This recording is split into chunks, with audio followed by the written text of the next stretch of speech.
In today's video, I'm going to teach you how to reduce attachment size in email Outlook. If you've ever tried to send a file and hit an attachment limit, or noticed emails bouncing back because they're too large, this will save you time and frustration.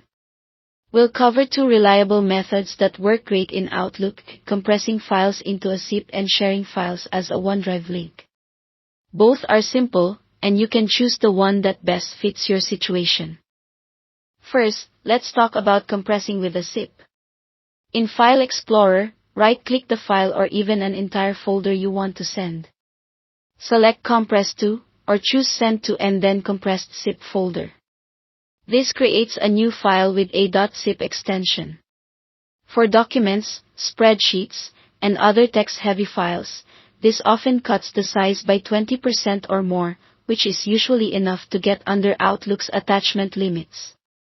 You can quickly check the new size by looking at the zip file's properties. Give the zip a clear name so your recipient knows what's inside.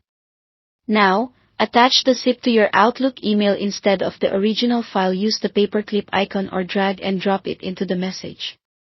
Your recipient can open a zip by double-clicking. Windows and macOS handle zip files natively, so there's no special software needed.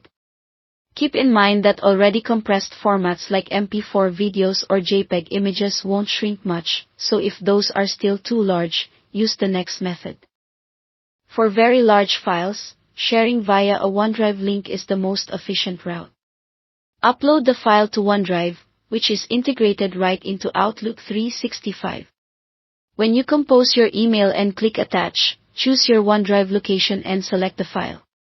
If Outlook offers the option, attach it as a link rather than a copy.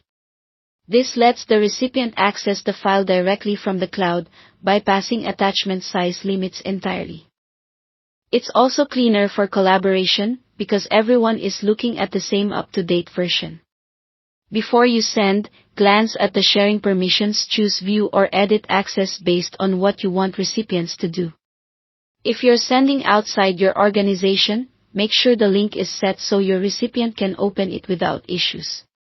That's it. Thanks for watching.